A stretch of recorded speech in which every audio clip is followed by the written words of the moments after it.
#1 source for Black literature in the area. So please stop by 233 North Sycamore Street if you haven't done so. And I'm super happy, excited, ready to tussle a little bit about this book, Savings and Trust, about the Freedman's Bank, specifically because it has such a big implication on how we operate even as a business today. And I would love to hear all the juice about how you created this book. So one, I want to say thank you for coming. I know it's not easy to get out on the road all the time, especially when weather's like this, like it used to be. But thank you for coming. So I want to say one, thank you, and also give you a quick shout out. I think you've written a fantastic book. Thank you so much. I want to start there, and it may not sound like you wrote a fantastic book at some point in the middle, but I wanted to at least get that out. No, it's fantastic. I love the work and can't wait for the conversation. So did you want to say a few words before we got started, and then we can go from there? Sure. Well, first, thank you so much for inviting me. I live in Charlottesville, and so not too far, but it is a great opportunity to come and speak to you about savings and trust, about the Freedman's Bank, and hopefully to tussle a little bit about some of the ideas that I introduce in the book. So again, I appreciate you having me. No, and there's a lot to discuss in the book. For those of you who have not picked it up, Savings and Trust, The Rise and Betrayal of Freedman's Bank, written by our guest, none other than Dr. Justene Hill Edwards, and would love to make sure you pick up a copy. There's one thing I want to get into before we get deep into the book, and it was something I think I can read a whole book on. And you touched on this topic very early, and so you mentioned when they were delivering Special Order 15 that this was in part a way to further progress colonization efforts. Yes. That were heralded by founding fathers. It was talking about further and further history. Can you elaborate a little on that? Because I got that little juice, and I'm like, oh man, that's book number 3, 5, 7, whatever you want to make it. Sure. Well, this idea of colonization, I think, is one of the most understudied ideas in the history of American slavery and African American history. And it's the idea of the federal government working to relocate African Americans away from white Americans. And so in the period after the American Revolution, during the early national period, really at the beginning of the 19th century, the federal government, with the support of Thomas Jefferson, for example, supported the idea of relocating free blacks outside of the US because he and men like him believed that the presence of free blacks in a country characterized by slavery would be threatening, especially for a new young nation.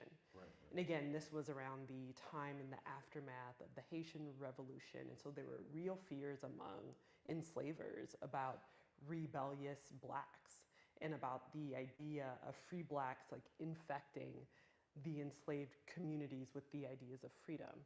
And so this idea of colonization was not new before Special Field Order number 15, but during the Civil War, Union General William T. Sherman was really upset and angry at the crowds of recently emancipated African Americans who were following him and following his soldiers. And so he created this field order to separate recently emancipated African Americans on prime coastal land between the Carolinas and northern Florida. And so even though within the conversation about African American history and the war, it is often discussed as being a form of reparations, and temporarily it was. There was kind of a more underhanded method that Sherman had for removing freed blacks from white soldiers because he believed that they were really not working towards the same military goals. And here's where, I guess I just read that small little tidbit, and I was starting to piece together other parts in history where it's like the separation of us and it not being safe for white America.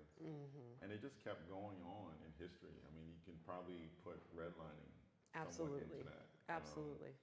the same way we may not call it redlining today, but just in black and white neighborhoods. It just, I could just see how, I never pulled that together from what you said, and how that could keep going on today. Sure, and the fact that the federal government was instrumental and really has been instrumental historically in separating and segregating African Americans for these precise reasons. Right. Well, whenever you're ready to write that book, let me know. We can have you back. I will read that twice. So today's book that we're talking about is The Freedman's Bank, The Rise and Betrayal of the Savings and Trust, The Rise and Betrayal of Freedman's Bank. And so talk to me about how this book came to be. Why did you write this book? Why did you come to this particular piece of history? And what motivated you to continue to write, even once the idea came to your head? Yeah, well, a few reasons. So in 2016, the Treasury erected 2 plaques on the facade of the Treasury Annex, and those 2 plaques commemorate the history of the Freedman's Bank. And so at the time I was finishing my PhD at Princeton, I finished in 2015, and my husband and I lived there. And so we would kind of walk around, and he would walk around, and he asked me kind of one day about this. And I was surprised once I kind of thought more about the scholarship on the Freedman's Bank, that there just was not more. Prior to 2016, there were 2 books on the bank, one published in 1976, the other one in 1924. And considering just the vast array of historians and scholars who have written about Lincoln, for example, I was really surprised that there was just not more scholarship on the history of the Freedman's Bank. And so as I was transitioning to my job at the University of Virginia and thinking more broadly about kind of what I wanted to work on, it became pretty clear to me that working on a book about the Freedman's Bank would be a great next project. And given the fact that I felt like I had the right amount of knowledge about the history of slavery, the aftermath of slavery, the history of finance, the history of American capitalism, and how it intersects with race, it was a really interesting project for me. And so that's kind of what brought me to writing and publishing this book. No, and it's a great read. It went actually pretty fast, because I think the way you wrote it, you weren't hanging on certain periods too long. I think you got to some great detail. But one of the details that's in the book that struck me even before the Freedman's Bank was created was the amount of wealth that the either veterans or formerly enslaved or formerly enslaved had to make deposits. So can you speak to, like, in your research, how do they accumulate the money that they put in? Because we weren't talking about pennies.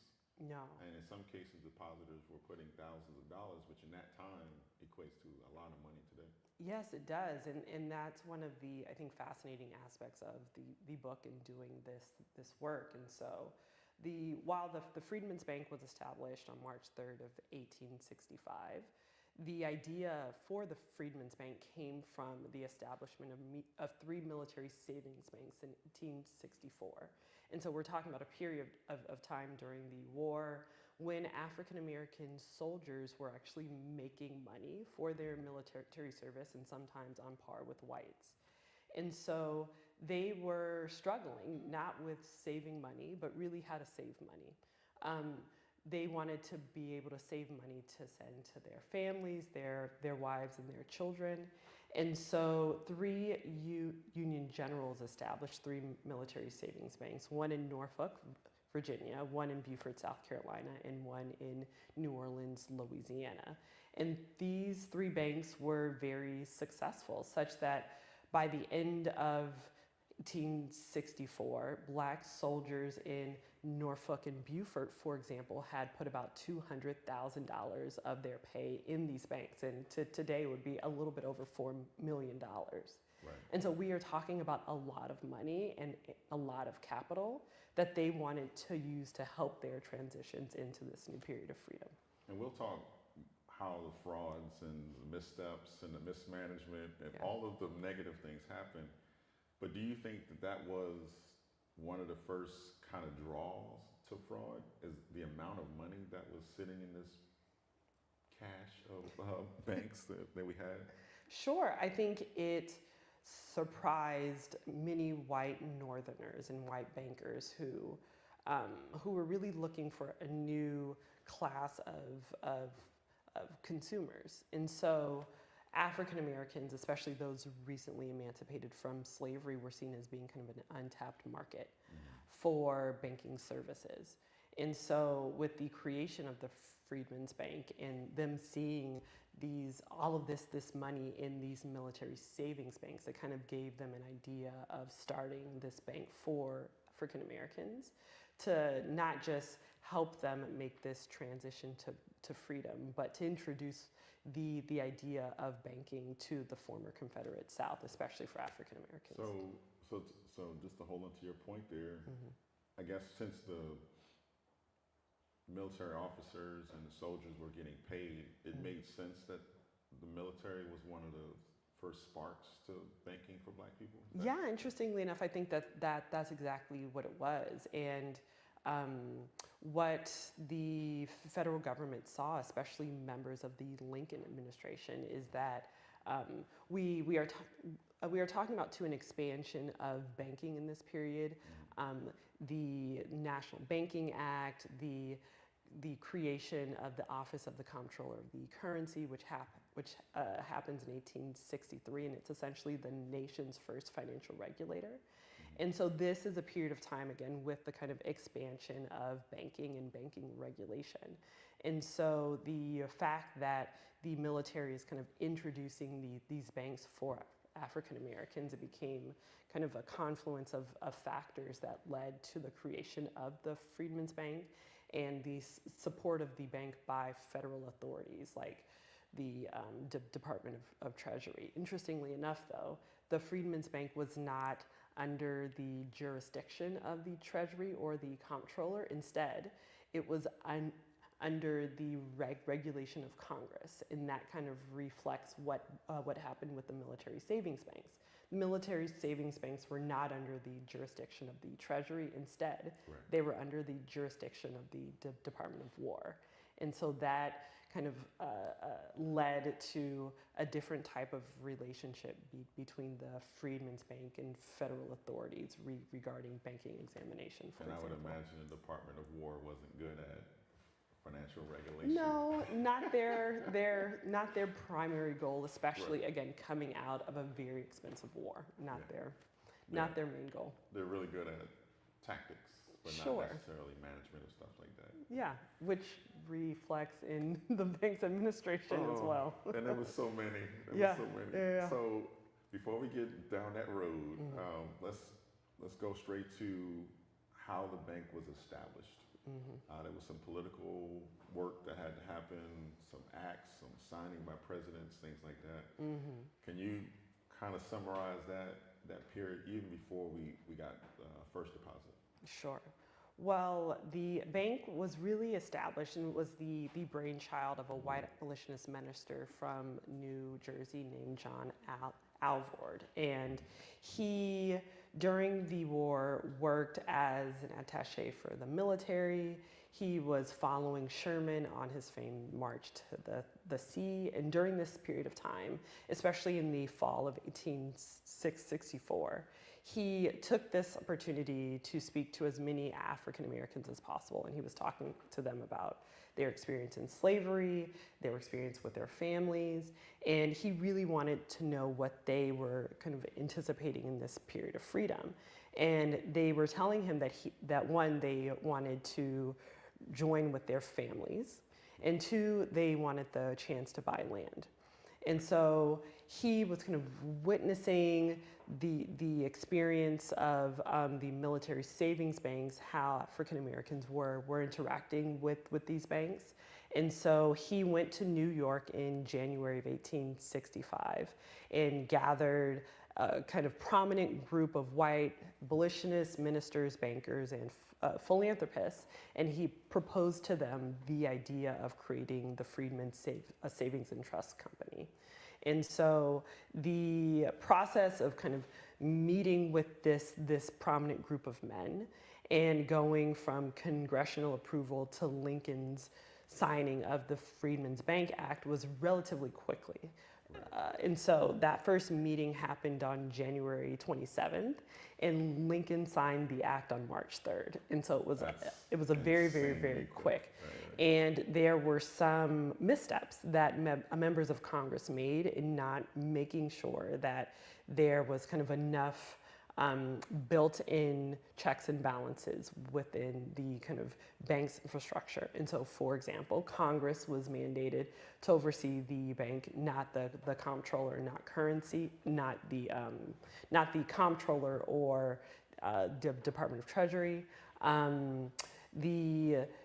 For example, they said that Salmon P. Chase, who at this time was the Chief Justice of the Supreme Court, was supposed to be on the Board of Trustees. That actually never happened. And so there were certain missteps that Congress made in kind of rushing the Freedmen's Bank Act to Lincoln's desk. And they were trying to, were they trying to, I guess, beat the recess? Like, why were they so rushed to try to get it done so fast? Well, we are talking about a period of time when it's clear the North is going to win.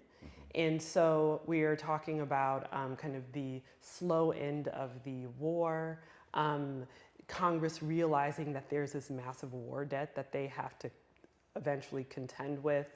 And I think importantly, I don't think that members of Congress really anticipated that the Freedmen's Bank would grow as quickly as it did, and that African Americans would essentially deposit millions upon millions of dollars into their bank accounts. And so I think they underestimated the quick expansion of the bank and its popularity among African Americans. That astounded me from first number. Right? When people were given 1,000, 2,000, and it got to 200,000 or whatever, those numbers were absolutely astonishing.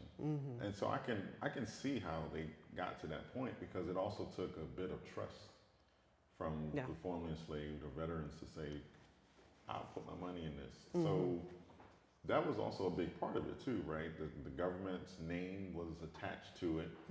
And so it felt like, if I'm gonna trust anybody, maybe I'll trust the people who just help us win the war, liberate. Will you think that was one of the key factors for people putting their money into the bank?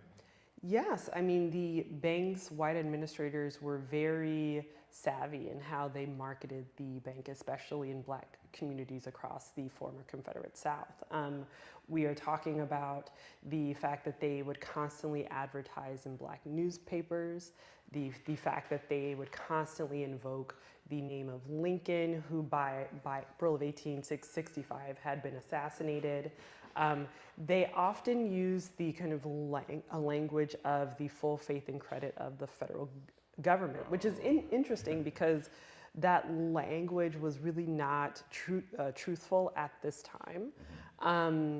But the bank's administrators were really working to encourage African Americans to open accounts. They would attend colored conventions, which were these really important kind of political conventions for African Americans in this period. And so yeah, the bank was incredibly savvy in kind of finding ways to encourage African Americans and essentially lying to them about the bank's relationship with the federal government. I mean, the Freedmen's Bank was actually a private financial institution.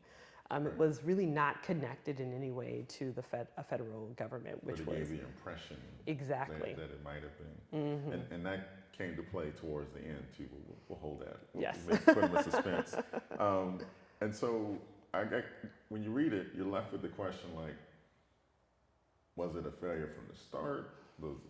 From Charter 1, was it going to fail? Was it a failure from who they assigned or who was in charge of it? Was it the decisions? Was it, hey, they made some fraudulent moves, but there also wasn't any cops, busting down doors to say, hey, you failed in your mission? What would you, kind of say, putting you on the spot now? I know. Like, what would you say was like the thing? Like, could this thing have ever worked?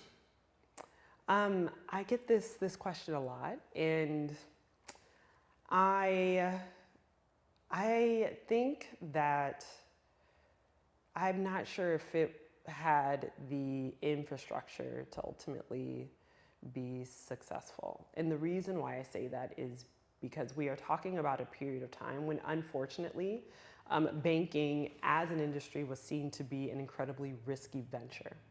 And kind of projecting towards the end of the book, this is one of the contentions that white Democrats make in terms of African Americans' attempts to get money from their bank accounts when the bank failed. That kind of being full participants in the body politic, kind of being a banking participant means that you take risk. And so Bankley was inherently seen as being a risky venture. At the same time, African Americans were really hopeful about the bank's future, about the bank's potential, about how they wanted to use the bank to further their own financial goals, which was to buy land. And so I think it's tough. Even if the bank had failed, or had not failed, we are talking about a period of time in American history with rampant white racial violence against African American communities, right?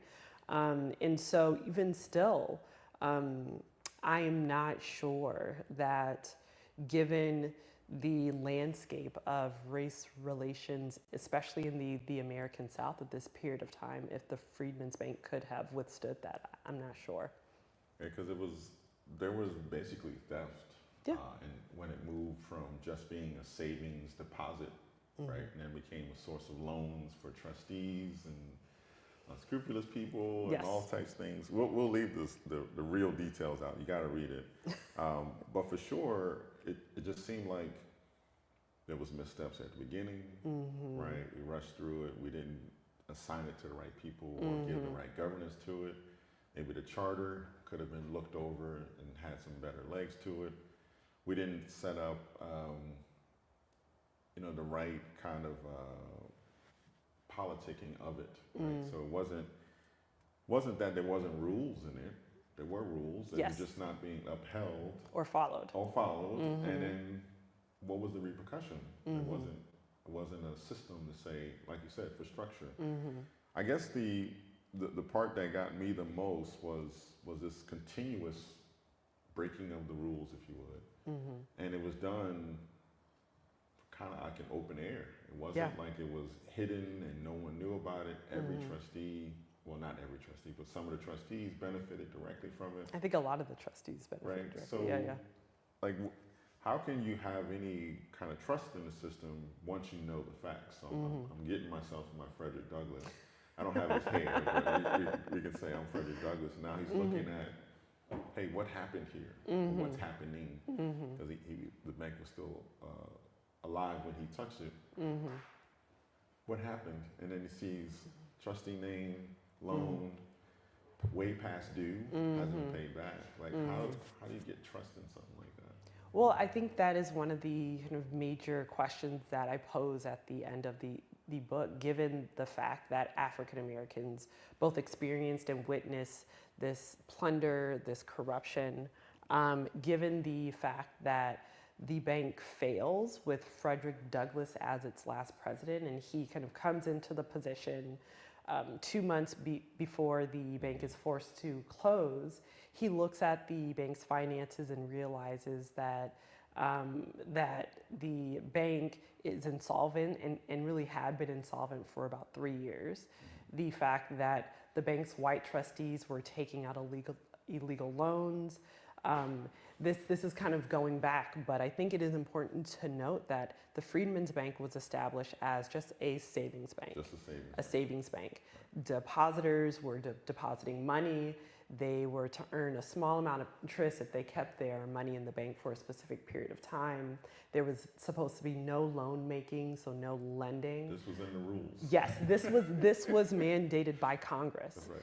And there were kind of conversations in Congress, perhaps not long enough, about, well, what happens if the bank's administrators start to take money from the bank, but that's kind of quickly glossed over because it's seen as being a bank for African Americans, and so it was not supposed to really operate with that level of risk. Right.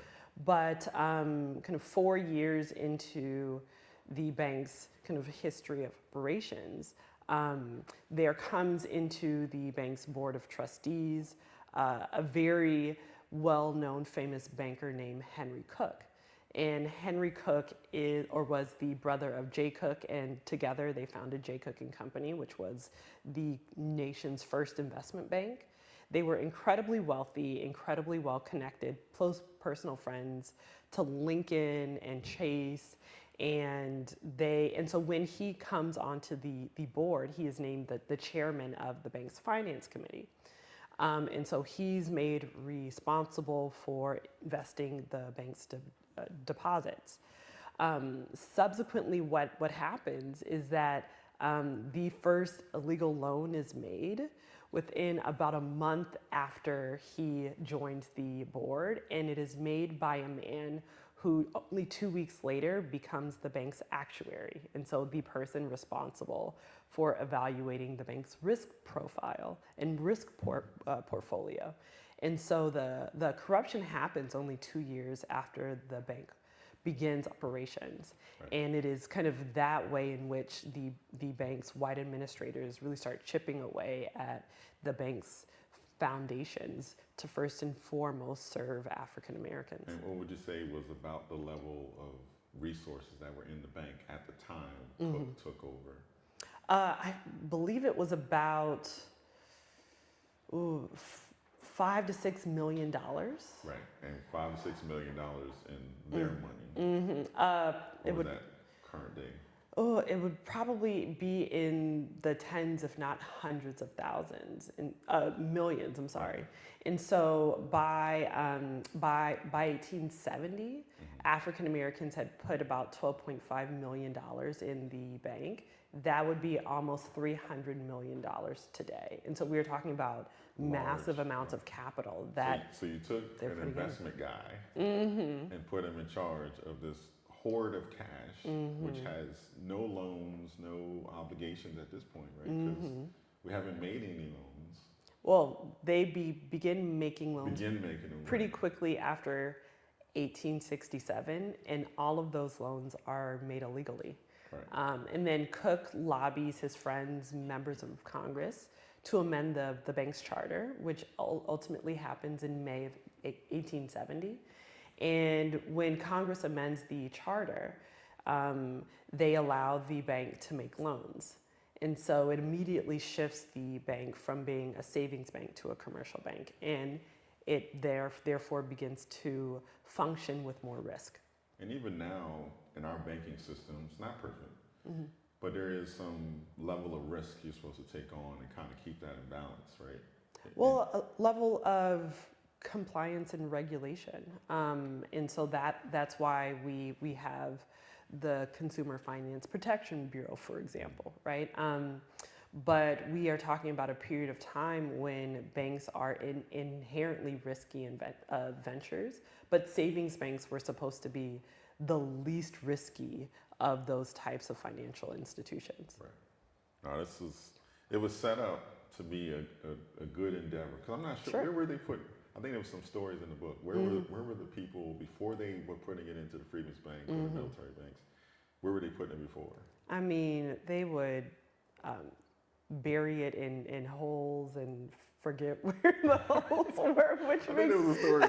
He said, I forgot where I buried it. And of course he did. Yeah, I mean, well, I think about the idea that African Americans would hide money under trees if possible, and like the roots of trees under mattresses, right.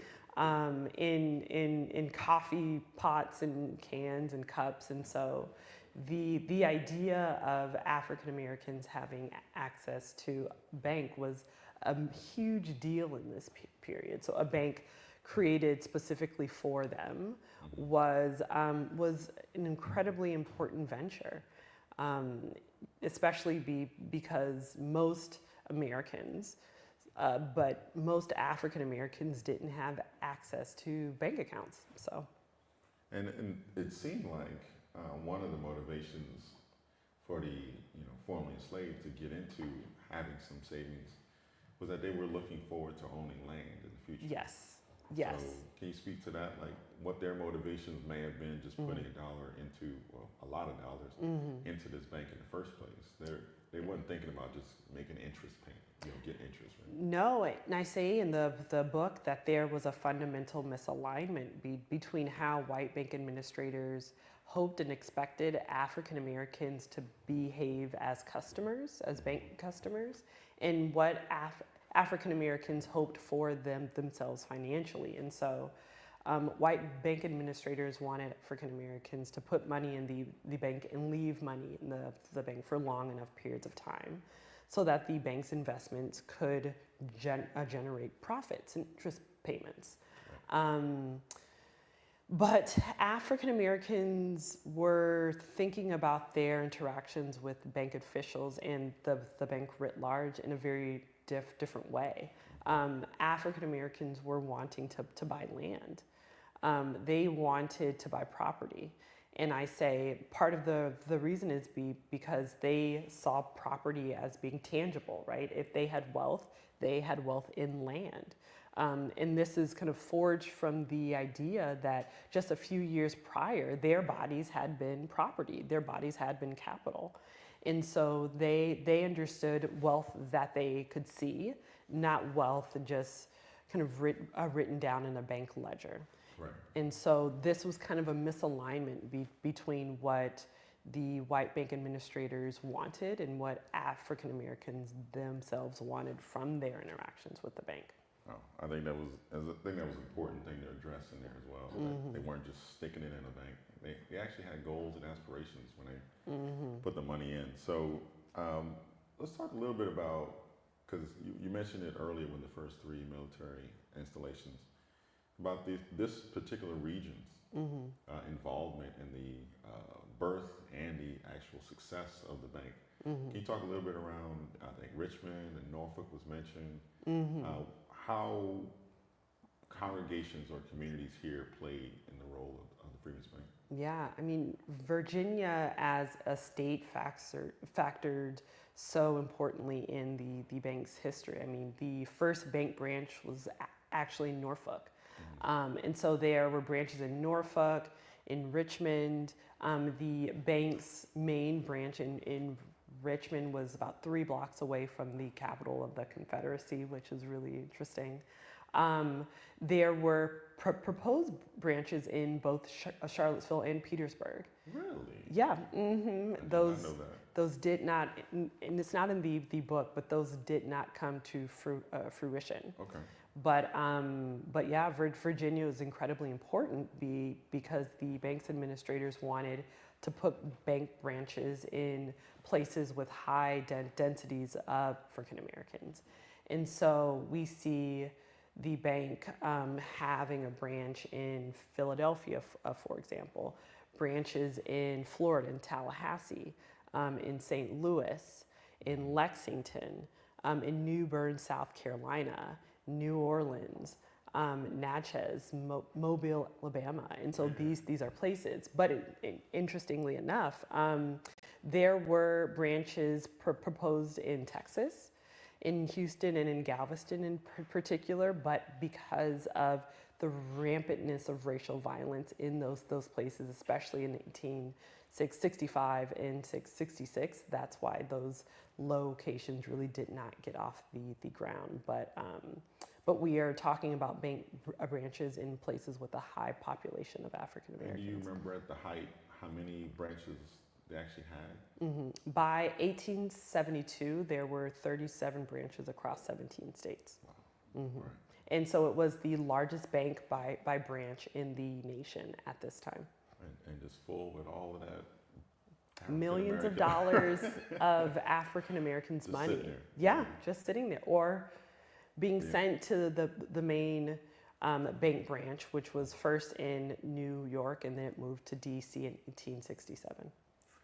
So, and we'll get to some questions here in a second, but I got to get to my brother, Frederick Douglass here. Of course. So he comes in towards the latter life of the bank. It seems like he was volunteered. It felt like he wasn't like petitioning or campaigning to be the lead of it. But it almost seems, it harkened back to like black people are always given stuff when it's at its hardest or its most chaotic. You know, I guess Obama would be one of the most recent examples politically. Sure. We've seen it in private enterprise as well. So why do you think he actually took it at the end? And what does it speak to the larger motivations of him being asked to take the role as well? Yeah. Well, I mean, Frederick Douglass was a supporter of the bank since the bank began operations.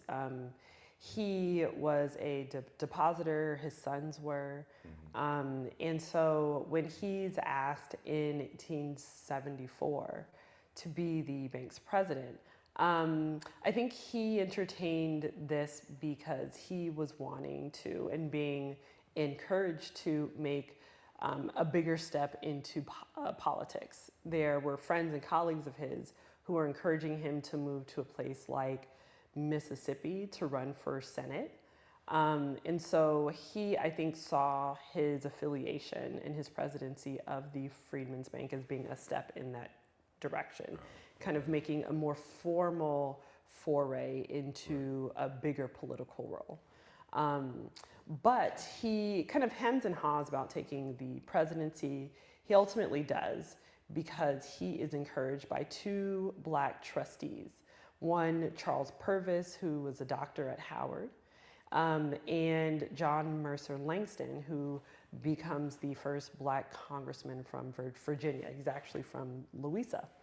And so they are colleagues and friends of his, and they encourage him to take the bank's presidency because by this point, the bank is completely insolvent. Millions of dollars have been handed out in loans to whites. African Americans are being forced to wait 2 or 3 months to get money in their accounts. And so he takes the position, I think, hoping that he can restore the banks to its former glory.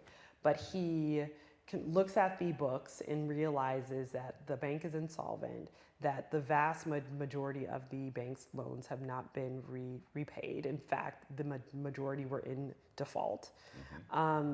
That he is kind of stepping to a position where he has no idea what's going on. And it's important to note that Douglass is incredibly astute, incredibly shrewd, but he's not a banker. And so that's what got me. He's a really smart guy. Yes. He's ill-qualified for this role. Absolutely. But the bank had a track record of asking non-bankers to be the bank president.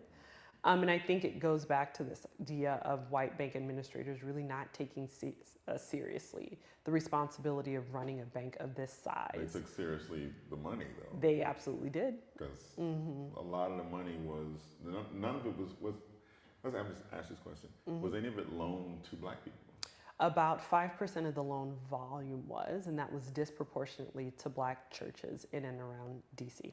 And I did see that a lot of congregations were involved in the kind of publicity around getting folks to put deposits in. So if you're looking for like a co-signer, if you would, on the actual effort, I guess your local congregation or pastor would be the one. Absolutely. And so black churches themselves had accounts. And so yeah, a handful, I think 3 or 4 black churches, but the vast majority of the loans went to whites who had personal or professional ties or connections to the Board of Trustees.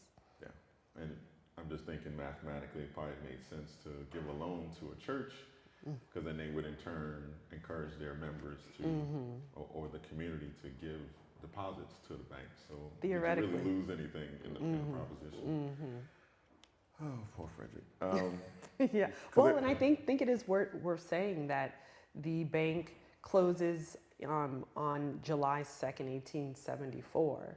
And he says that this was one of the worst choices that he made in his life, which I say for a man who escaped to freedom, ran for his slavery, lived the first part of his adult life as a fugitive slave, traveled across the Atlantic, went on a speaking circuit about abolitionism. The fact that he would say that this was one of the worst choices of his life was actually a really big deal. And he really tried. Now, for what he was qualified or not qualified to do, there's examples in the book where they were like, "Hey, we need $10,000 tomorrow."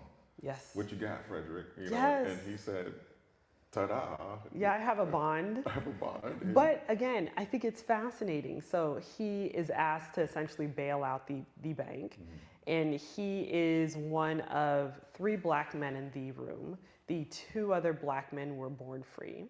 The other men in the room were white, bankers and politicians and businessmen. And so they asked the only formerly enslaved person for $10,000. Which is a lot. Which is a lot of money. And he says yes, as a show of faith and confidence. And even when it was starting to crumble, he wasn't taking his money out. No. Like others were. No, he kept it in as a show of an ill-fated show of confidence. Right. At some point, I think we could have gave him a pass if he. I mean, if he'd have bailed it. Now, yes, but he hindsight, was really taken down by the black press. Yeah. They said that he should have known, that he should have done his due diligence in really examining the bank before he said yes. And so he really would spend the rest of his life trying to exculpate himself from guilt around the bank's failure. Right. So you've read and researched a lot to get to this final product.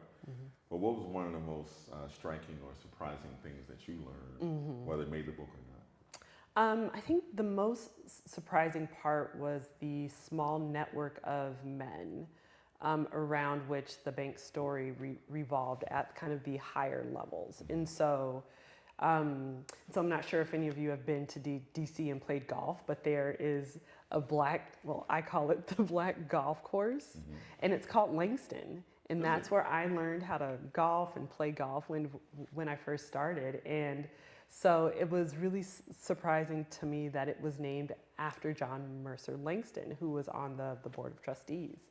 I was really surprised and shocked at the fact that the Cook brothers and other members of the bank's trustees were kind of friends and business partners with one another. And so they were close with O.O. Howard, who founded Howard University. They contracted with companies that got loans from the bank, and the businessmen who owned construction companies that were providing brick for the Smithsonian were taking loans from the bank. And so it was a very kind of small network of men that I was examining here. That was the most surprising part. There's a lot to unpack. I'm serious. You're going to read the book. You're going to learn something. You're going to get some new nuggets that you probably would have never known if you hadn't read this book. But it's in the banking industry, I'm going to put my own personal perspective in it. There's a lot to lose faith on. And so this story where I was astounded by how much resource they had, how much faith they had in it, how many people kept putting money into it even though, maybe you weren't getting anything out big and tangible from it. You didn't get the land that you were looking for. And they just kept believing in the system. And I couldn't help but draw the modern parallel. We're doing the same thing with the current banks, right? So this is me talking. This is not Dr. Hill Edwards. The Wells Fargos of the world who are failing us. The Great Recession we just went through, where it was triggered by mortgage loans and things. It is easy to say, you know what? I think putting my money back in the tree stump is probably the best place to put it. Did you leave this book with any hope that Black communities can have large financial institutions that can work? Maybe there was some blueprint left from the Freedman's Bank that could help us. Oh, that's a good question, and one that I've actually gone back and forth about. I think what doing this work has done for me is I think it's armed me with just a greater appreciation of the work and the toil that African Americans have done over the generations. And it further, I think, solidified for me that I think African Americans are not the problem that perhaps the wider financial service industry make us out to be. That this is not a problem, solely a problem of underperformance, that we have been working for generations to play by the rules, to work hard, to save money, to build wealth, to invest in our communities, in our families, and ourselves. And so what it hasn't told me as well and helped me better understand is that if we are going to find a solution to the problem of the racial wealth gap, for example, it cannot all be on us. It has to be a wider conversation among the federal government, among financial institutions, to really think about and treat the real source of this problem. And by and large, it is not African American communities, because historically we have done what we were supposed to do. That's correct. If not during the period of Reconstruction, we could see this with Tulsa. We can see this with Durham and Black Wall Street. We could see this with the myriad of Black communities across the nation who have kind of turned inside and helped build up their own communities from within. And so I think that is kind of the biggest lesson, that yes, financial literacy is incredibly important, but there's a reason why African Americans disproportionately distrust traditional financial services institutions.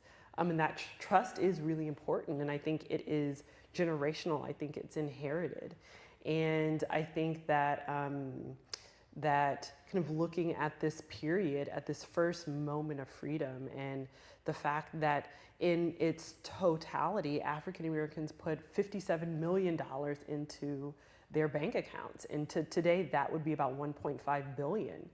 And so we are talking about African Americans who were thinking really critically about connecting political freedom to financial freedom. And so I think that examining this history, examining the history of distrust will not completely solve the problem, but will helpfully be a step in the right direction. I think I'm in total agreement with you, because when I boiled down the decision the Black depositors were making, they said, I want to eventually own land.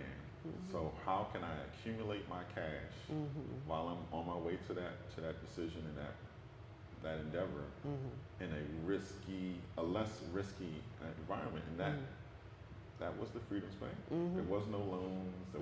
It was supposed to be just put it in the bank and just going to stay there. That was a good financial decision. Absolutely. Right? You know, not having an MBA, that made sense. And I'm sure that's how it was proposed to them, right? So, absolutely.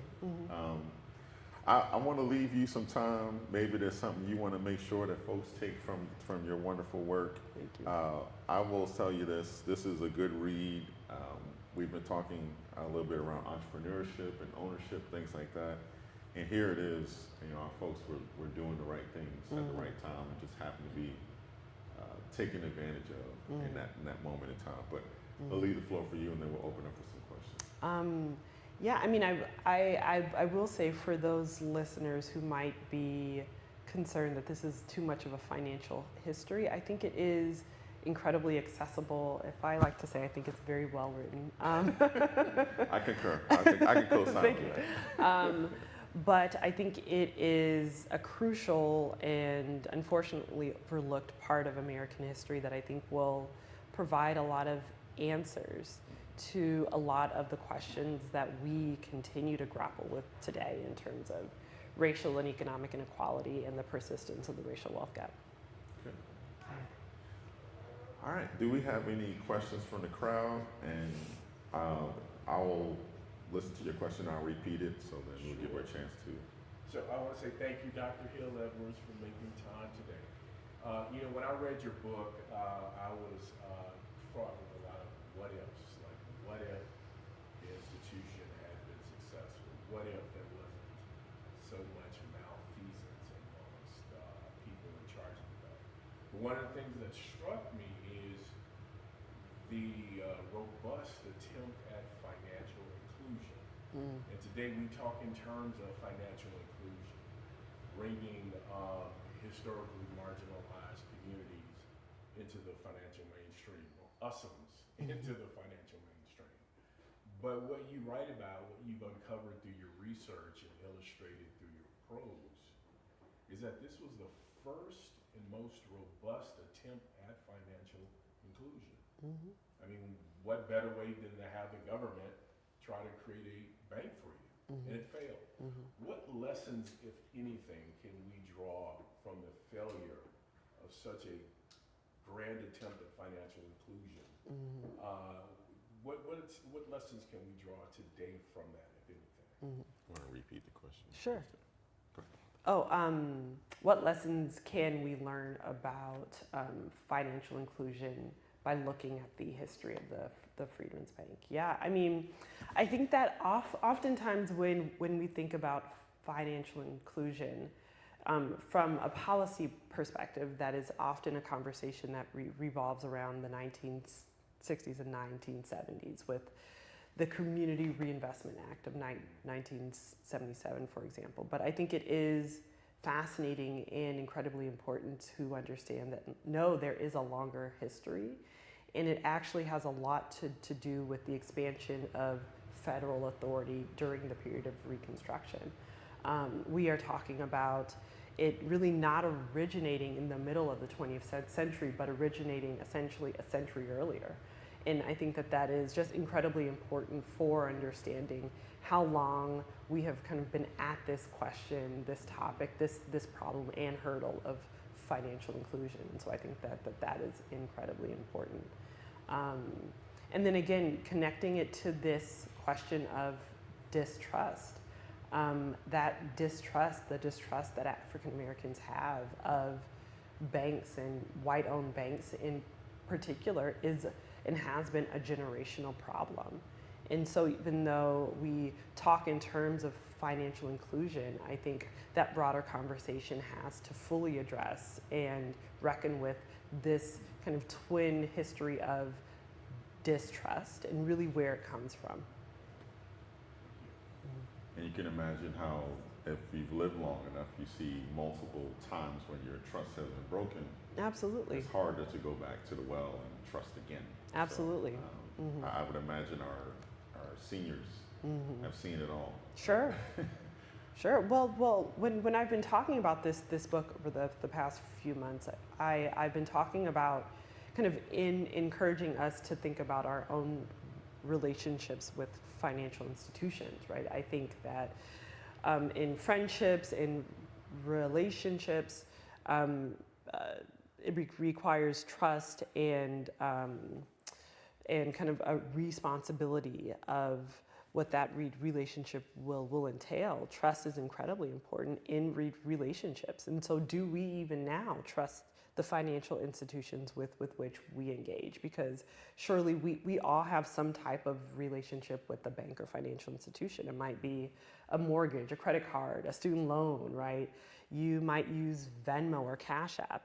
And so we have to trust that these financial institutions are doing what they tell us that they are going to do. And we keep seeing time and time again moments when that does not happen. And so what does that mean for African Americans' trust in financial institutions to help them build their wealth? Sometimes it's not there. And so what do we do with that? Especially when it comes to home ownership, right?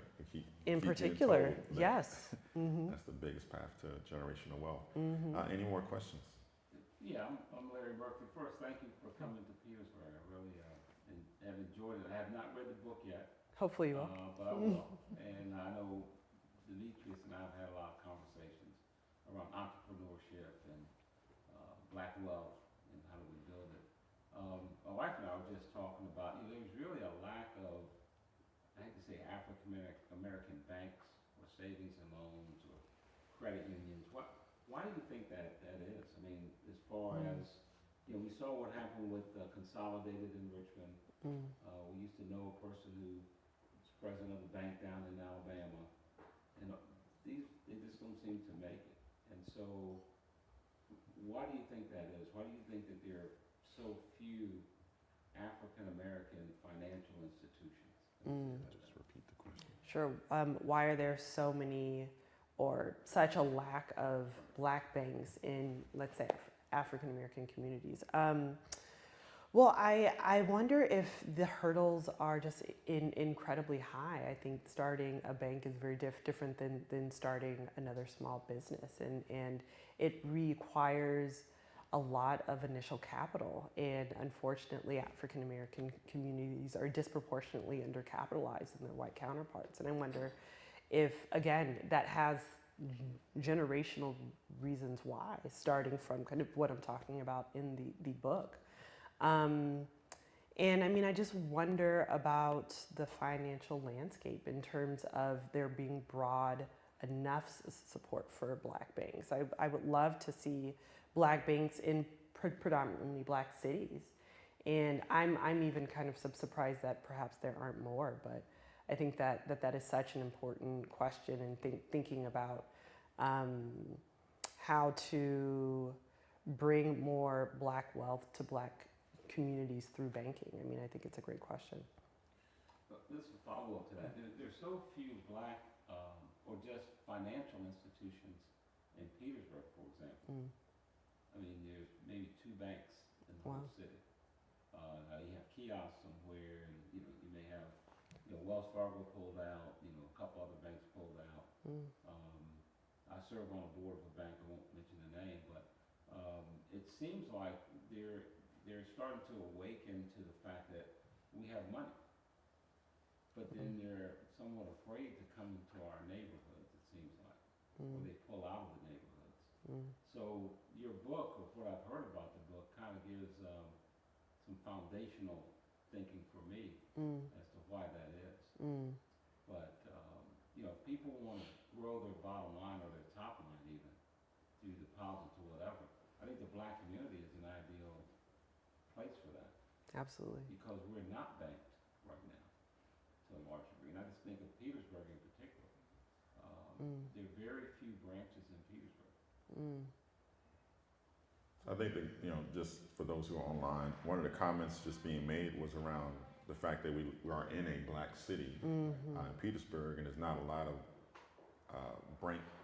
branches or banking institutions in general, whether they're black or not.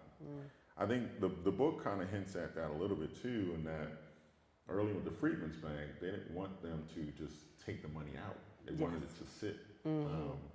And so depending on your town and what you live and what the economic conditions are, it may make sense to not have it there because it's more transactional. I put my paycheck in, I need to take my paycheck out because I have bills.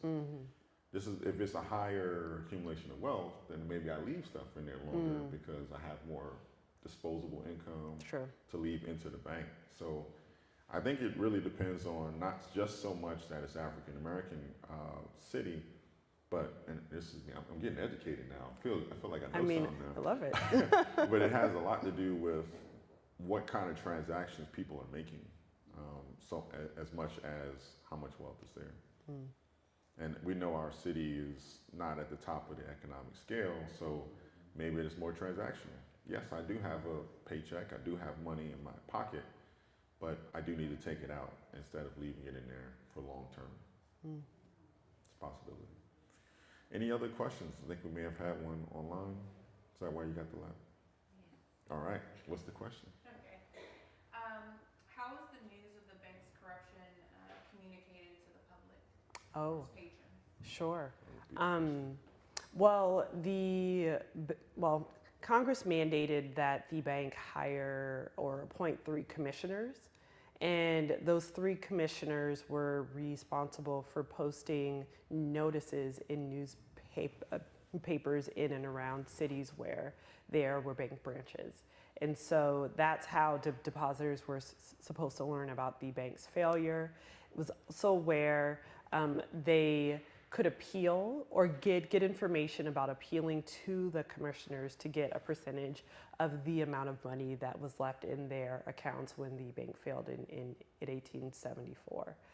Unfortunately, a disproportionate number of depositors could not respond in time. And so if you go to the National Archives in College Park, there are boxes and boxes of letters from depositors begging attorneys generals and comptrollers and presidents for the contents of their family members' accounts because they didn't read about the commissioner's notices or could not get the information to the commissioners in time. And so it was kind of piecemeal in that way, which kind of led to there being communities of African Americans who could get no money back from their accounts.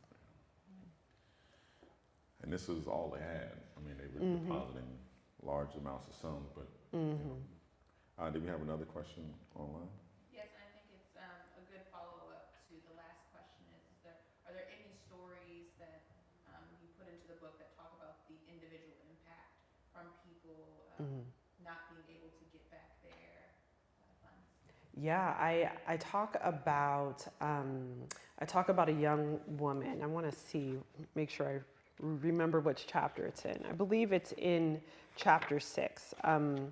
A young woman from Richmond, actually, and she goes to open an account with her parents in 1870.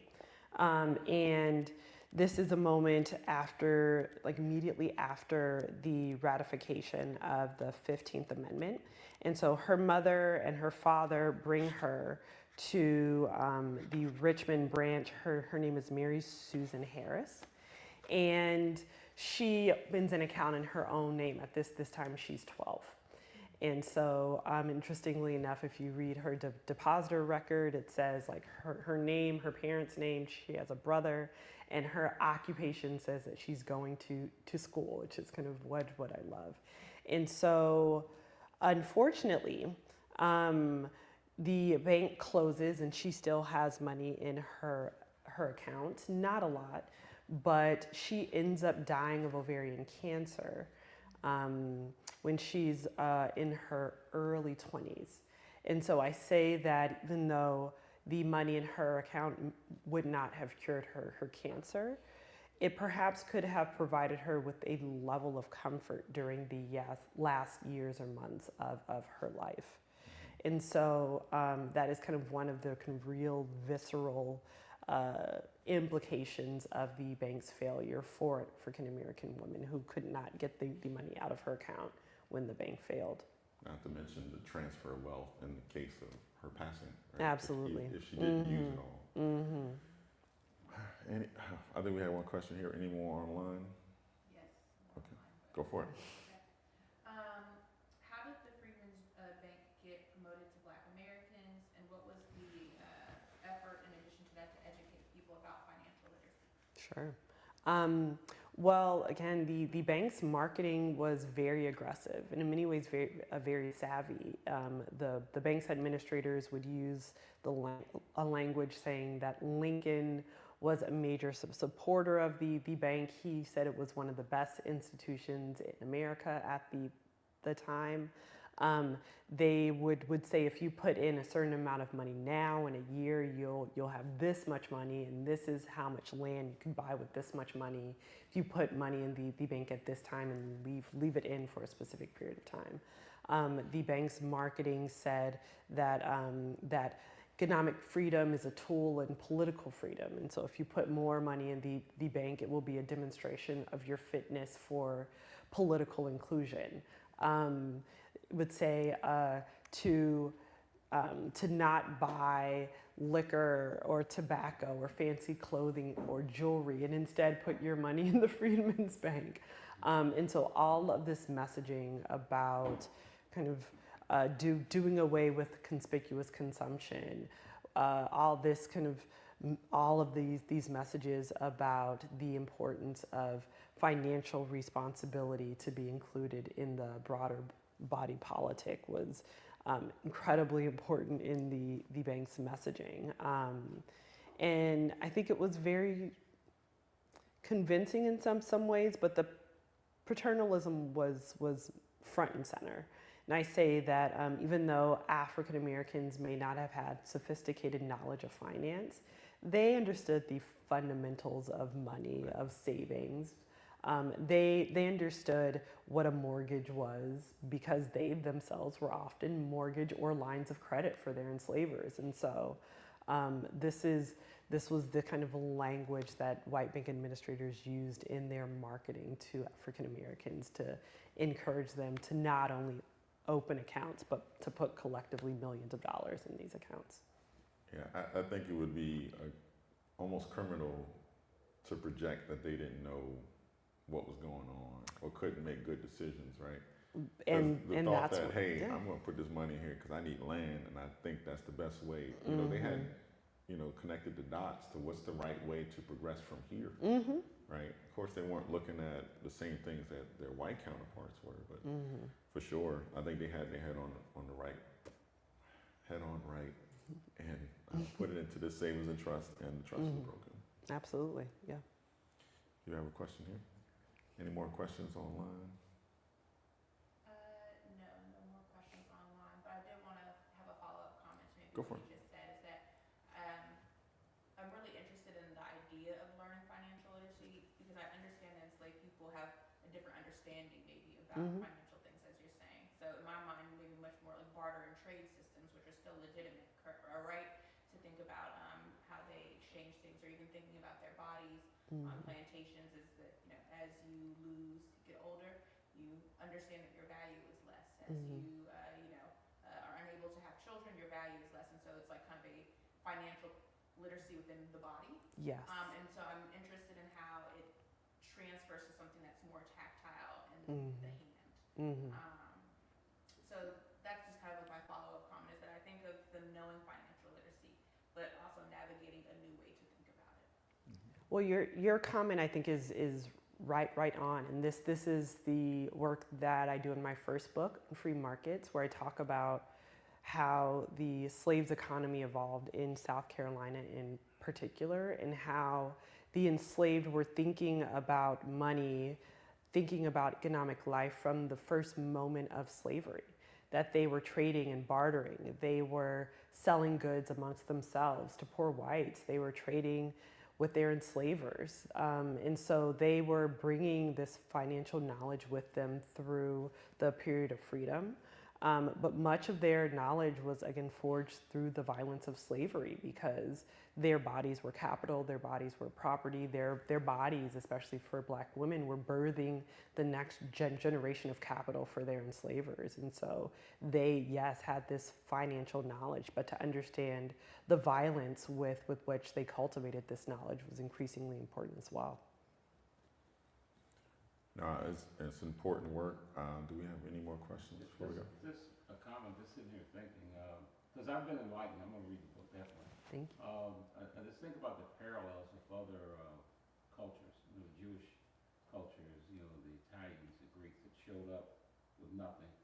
And we know they had advantages that we didn't, but they were able to coalesce within their own communities. I guess we put a lot of faith in this Freedman's Bureau or bank, and it didn't work.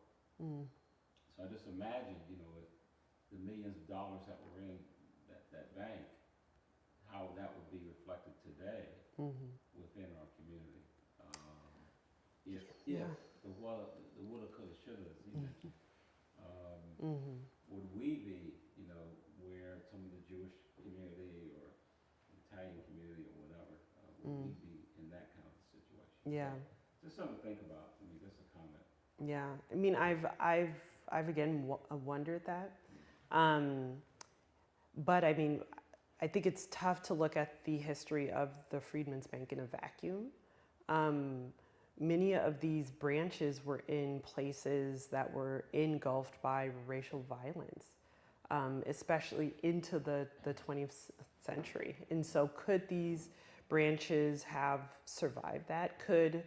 African Americans have continued, would they have continued to put money in their bank branches if they were afraid of white terrorism overtaking these branches? I'm not sure. I'd like to think so, but again, I'm not sure. And again, I think it's important to note, even though the Freedmen's Bank is often in conversations among those who are interested in the history of black banks, I actually don't consider the Freedmen's Bank a black bank because the majority of the bank's administrators were not black.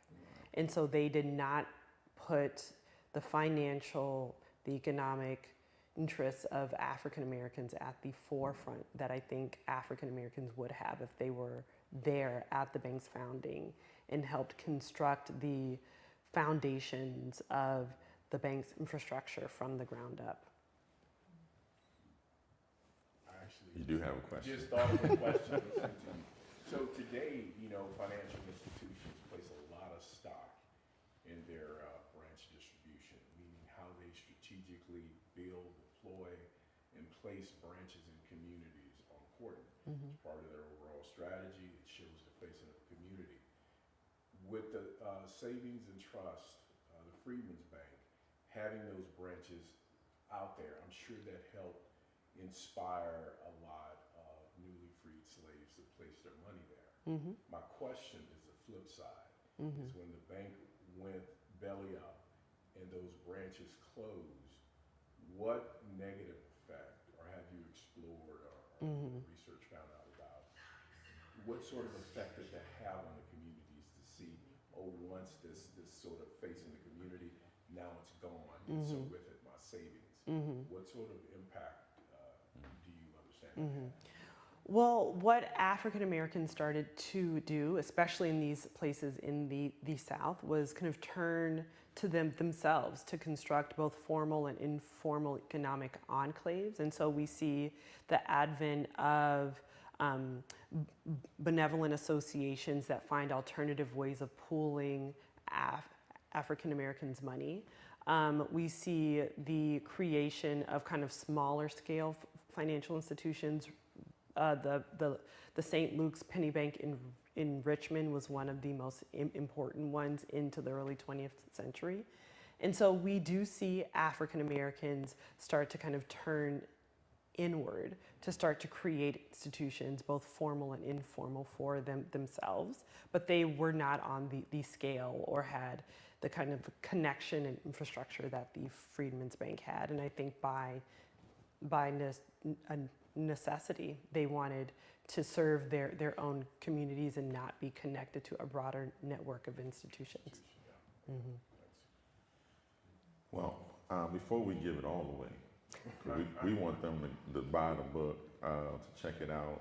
There's a lot of stuff we didn't talk about. A lot, yeah. A lot. Yeah. And I'm sure there's a lot that didn't make it into the book that you, with your hard work and determination, blood, sweat, and tears, you researched a lot that didn't make it in. So one, with books like this, I'm always thankful for the determination to finish the book. Thank you. Right, there's a lot of work that goes into it, I'm sure, that we don't get to see, but this end product is phenomenal. I think you'll get a lot out of it. I think when you look at history and history past and current, I think you'll see a lot of parallels, some things that will explain a bunch of other stuff. And you'll be, as much as I was tussling with the book, I was also encouraged, right, that we actually had so much money to put into the. That means that we were working to save, even though we didn't have a lot to work with. So I'm really proud that you did this work. I'm really proud to carry it here. So if you're listening here, whether it's online, we do have copies in store. Freedmen's Bank is an absolutely phenomenal subject to learn more about, and I'm so glad that you came here to share with us. So without further ado, we'll go and do some signing. We'll have some fun. And I really appreciate you coming in. Is there any last words that you want to share before? You got a new book that you're waiting on? Oh. Other than the one I just mentioned? No, this was great. Thank you so much for having me.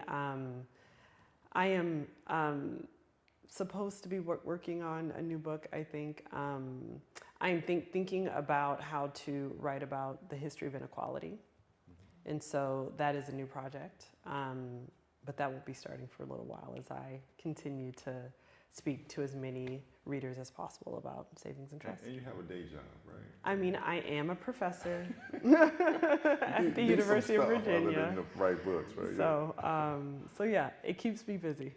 All right. If there was a place for them to find you, find your work, is there any specific place we should send them? I have a website, JusteneHillEdwards.com. All right. Perfect. Well, again, thank you for coming. Can we give a round of applause? And for sure, make sure to check out Saving the Trust, The Rise and Betrayal of the Freedman's Bank, written by Dr. Justene Hill Edwards. Thank you so much for joining us, and we look forward to hearing from you and what you think of the book. Thank you.